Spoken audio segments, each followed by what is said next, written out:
Fala, boleiros! Estou aqui com o Paulinho e hoje a história dele tenho certeza que vai inspirar e ensinar você que está nos assistindo.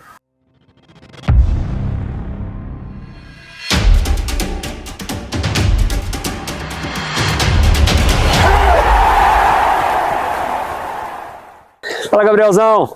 Muito feliz pelo convite, muito obrigado de estar aqui. Muito bom passar esse momento com você e contar um pouco do que eu vivi nas 4 linhas. Com certeza, eu tenho certeza que vai ter muita história para contar, porque muitas pessoas não conhecem os bastidores de futebol, né? Porque ninguém desiste ou para de jogar por parar, Sim. Sempre tem um grande motivo. E Paulinho, como foi seu primeiro contato com o futebol? Então, cara, eu comecei assim, desde que eu nasci, né? Já brincava chutando uma bolinha. Então, e depois meu pai me colocou na escolinha de futebol, E aí eu comecei a caminhar bem lentamente, sem pressão nenhuma. Afinal de contas, meu pai, hoje, de vez em quando eu vou nos campos de várzea, e as pessoas falam: Paulo, se você jogar 10% do que seu pai jogou, você tá rico. Então, assim, meu pai é muito conhecido no bairro por causa do futebol. Meu pai era um baita de um volante, todo mundo fala muito bem, né, do jogo dele. Então ele nunca colocou essa pressão em mim. E o sonho dele também sempre foi jogar futebol. Ele passou um tempo no Atlético e tal, mas eu nunca tive essa pressão dele. Então ele sempre me incentivou para mim ir no meu tempo tranquilo. Então meu primeiro contato com o futebol mesmo, assim, de competição, foi numa escolinha de futebol. Ele te levou na escolinha? Ele me levou na escolinha, que era perto de casa, e aí eu comecei a treinar na escolinha, com 12, 13 anos assim, e comecei a treinar. E depois que eu fui começando a competir, né, aqueles torneios dentro ali, internos da escolinha mesmo, e depois eu fui progredindo, né, na vida do futebol. Ah, bacana demais. Sempre tem alguém para incentivar a gente espelhar, né?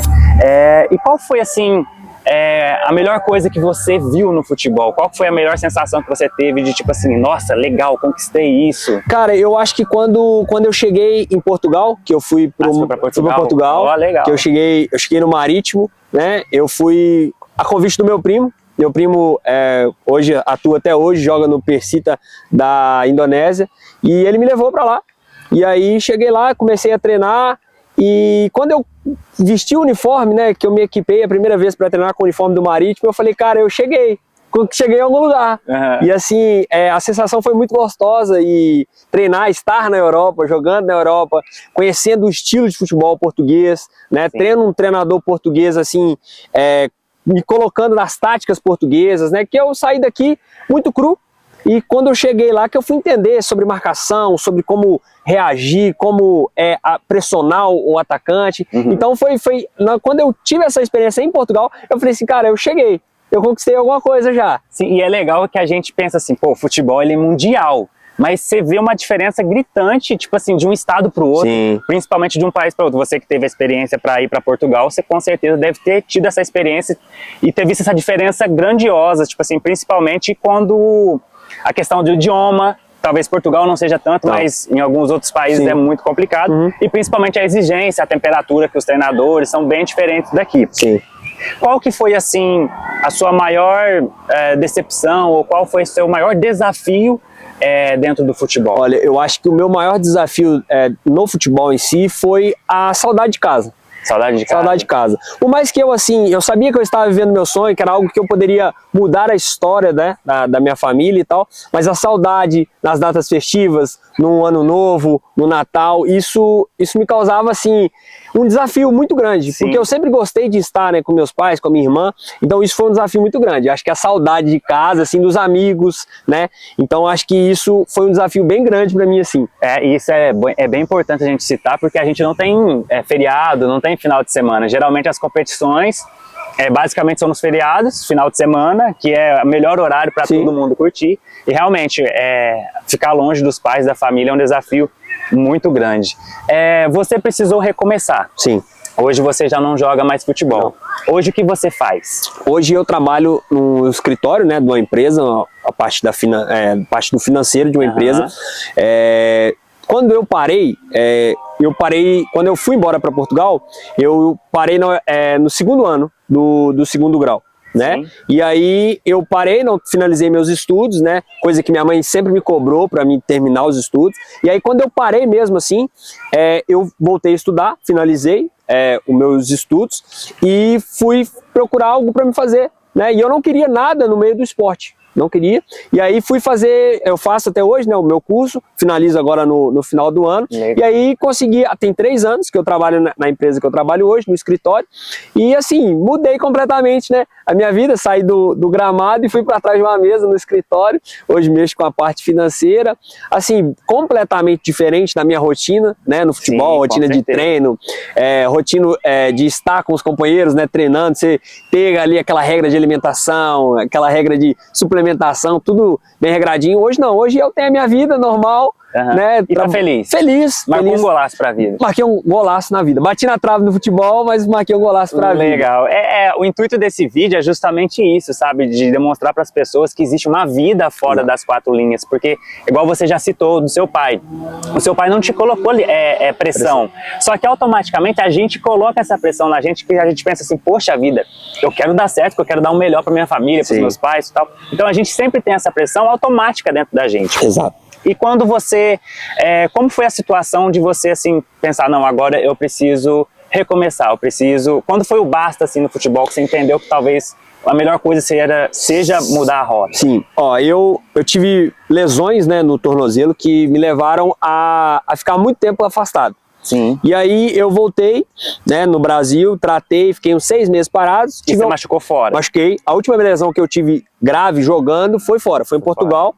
Um lance simples, num treino assim, eu fui dominar a bola e girar. No que eu girei, o meu tornozelo ficou preso na grama. E eu tava com a chuteira de alumínio, então me ajudou ainda, que eu travei mesmo o gramado. Sim. E aí nisso eu vim embora. E aí comecei a tratar, fui tratando. E aí tive a oportunidade de voltar a jogar. Após a pandemia, passei um problema grave na pandemia por causa dos meus rins, tive que operar e tal. E aí depois disso que eu voltei, tive a oportunidade de jogar. Fui para Goiânia, no Clube do Cerrado. É um clube novo que estava abrindo em Goiânia. Fui para lá, fiz alguns treinos, mas não fiquei no clube. E aí quando eu voltei, eu falei, eu preciso tomar um outro rumo na minha vida, porque eu tô ficando velho já, a minha idade já tá ultrapassada, e eu preciso tomar um rumo. Foi aí quando eu decidi estudar e falei assim, vou dar um basta no meu sonho, né? Assim, dar um basta no meu sonho não, porque eu Paulo, tenho comigo que eu realizei o meu sonho, né? Mas, e aí comecei a estudar e apareceram outras oportunidades para que eu pudesse trabalhar. E aí depois disso, graças a Deus, assim, Deus me deu uma paz muito grande, né? Eu acho que Deus foi completamente importante, né, nesse processo meu de sair do futebol para trabalhar, né, em outra área, porque ele me deu uma paz que eu não tivesse assim, hoje eu posso falar que eu não tenho ressentimento nenhum, nenhuma mágoa de não ter alcançado coisas maiores ainda no futebol, porque eu sei que era o que Deus queria para mim. Que era que eu estivesse aqui hoje, na frente da liderança dos jovens, na igreja, com a minha família. Então, assim, hoje eu sou muito feliz no que eu faço, amo futebol, adoro assistir futebol e sou feliz na minha profissão. Ah, que legal. Isso que é o mais importante, né? E você é hoje líder dos jovens. Sim. Você nasceu num berço evangélico? Seus pais sempre foram de Jesus?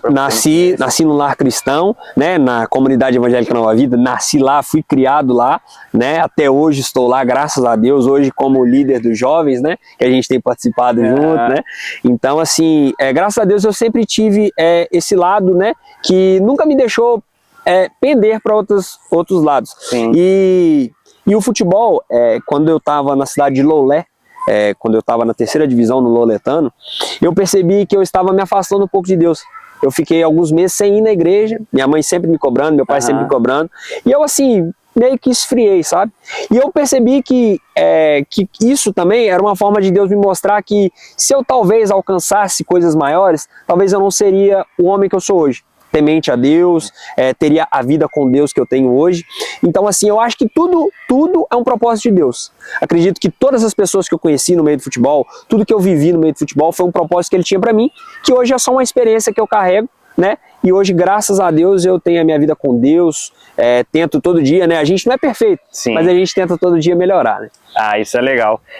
A gente, querendo ou não, a gente vai adquirindo muitas coisas no meio do futebol, né? Porque a gente convive com pessoas diferentes, alojamento, então, querendo ou não, a gente cria sempre essa sensação, né, de tipo assim, de responsabilidade e logicamente que a gente é visto. Então, por isso que eu te fiz essa pergunta, porque provavelmente alguém se espelhou em você, ouviu você e mudou a sua vida através de você, olhando você, o seu costume, a maneira que você trata seus pais. Sim. E Paulinho, hoje, se você pudesse deixar uma mensagem para algum jovem que talvez esteja na situação que você entrou, foi daquela de, e agora? Recomeço uma nova rota ou continuo? O que você falaria para esse jovem que está com essa sensação de, poxa, eu não sei fazer mais nada e se eu largar o futebol, o que será de mim? Cara, eu acho que assim, o que serviu muito para mim, igual eu falei, foi Deus. Deus, ele sempre me deu a direção. Eu sabia que tinha algo errado em continuar forçando o futebol na minha vida. Então, o momento que eu falei com Deus, Deus, o que o Senhor quer de mim? O que o Senhor quer que eu faça a partir de agora? O que o Senhor tem para mim? Eu acho que foi a melhor decisão que eu tomei. Porque assim, Gabriel, nós, né, não só nós que servimos a Deus, estamos numa igreja, Deus conhece o nosso coração. E Ele conhece o coração também de quem não está, né, nesse meio. E Ele sabe tudo que a gente passa. Ele sabe. E às vezes Ele só quer que eu e você possamos abrir a nossa boca e falar com Ele. Isso é verdade. E foi o que eu fiz. Eu abri a boca e falei, Deus, eu não aguento mais. Não aguento mais as frustrações, eu não aguento mais as promessas que não se cumprem, de empresários, né, não dele, mas de empresários que me prometeram algumas coisas e não aconteceu. E o que o Senhor quer que eu faça a partir de agora na minha vida? E aí foi a partir disso que a minha vida tomou um outro rumo. Eu entreguei tudo, literalmente. Eu falo que eu entreguei o meu sonho nas mãos de Deus e falei, Deus, esse aqui é o meu sonho, é o meu projeto, mas faça da minha vida o que o Senhor quer que seja. Sim. E foi assim, e eu acho que isso que eu posso deixar hoje é você entregar nas mãos de Deus, que é a única pessoa que sabe o que é melhor para você hoje, é Ele. Então assim, se eu tenho uma mensagem para deixar entregue tudo nas mãos de Deus, porque Ele sabe o melhor. Amém, com certeza Deus sabe o que é o melhor. E uma mensagem que você deixaria para um jovem que hoje está nessa caminhada, que às vezes está passando por as dificuldades no dia a dia normal mesmo, de treinamentos, o que você falaria para esse jovem que está trilhando esse caminho ainda? Se esforce bastante, porque o futebol hoje, a gente sabe que não é só talento. Sim. Né? Hoje a força física, a intensidade, o tempo todo, né? O futebol hoje exige os 90 minutos muito intensos, né? Pegado. Então a mensagem é se esforce, porque o trabalho ele é recompensado. O trabalho devolve. O trabalho ele sempre vai devolver, né? E igual tem um amigo meu que ele usa uma frase que a gente até brinca com ele, que quem sabe o que planta, ele não teme a colheita. Olha. E se você tá treinando bem, você pode ter certeza que lá na frente isso vai ter um retorno, né? Hoje a gente tem um exemplo do Zé Roberto, né? O Zé Roberto que foi da seleção brasileira. Sim. Pô, o cara hoje, né, não sei, eu acho que ele tem 50 anos, não sei. A forma física dele, impressionante, né? Impressionante. Então, concentra na sua alimentação, melhora a sua alimentação, durma bem, evita as distrações do mundo, que no futebol a gente sabe que tem muitas distrações, né? Ainda mais para um jovem hoje que está entrando no futebol, né? Tendo as regalias que o futebol tem, existem muitas distrações. Então o meu conselho é esse, concentra no que você quer. Concentra no seu sonho, porque eu tenho certeza que se você trabalhar com persistência, com verdade, sem querer derrubar ninguém, que é o mais importante, né? Você não precisa de pisar em ninguém para você chegar em lugar nenhum. E se Deus tiver esse propósito para sua vida, você pode ter certeza que nada vai te impedir. O futebol exige isso, o futebol exige disciplina, dedicação e foco. Se você realmente quer se tornar um atleta, você precisa ter esses ensinamentos, isso na sua memória, porque não é só jogar futebol, existe muitas coisas por trás. E o futebol, como a gente começou a falar, o futebol não é tudo isso que a gente vê pela televisão. Existe um bastidor gigantesco no meio de futebol, você precisa abrir mão de muitas coisas, igual o Paulinho citou, ficar longe da família, não poder visitá-los em datas comemorativas de aniversário, casamentos, entre outros.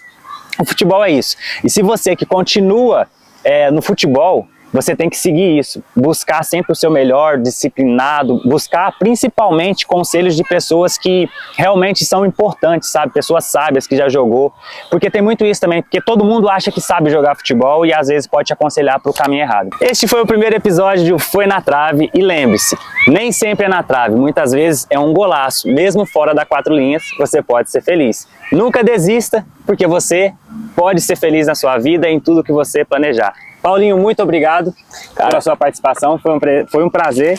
E esse aqui é um brinde especial para você, espero que você goste, é um presente do Foi na Trave. porque você merece, a sua história inspira e com certeza ensinou muitas pessoas que vai estar nos assistindo. Que Deus te abençoe. Amém. Sempre. Eu só tenho que agradecer, né, o convite, me sinto honrado de estar aqui participando do primeiro episódio. E você que está aqui, né, assistindo a gente, siga, compartilha, isso aí. Clica no sininho, né, que o pessoal fala. Vai ter muito ensinamento e muita história para contar aqui, pode ter certeza. Deus abençoe todo mundo e até o próximo episódio. Valeu!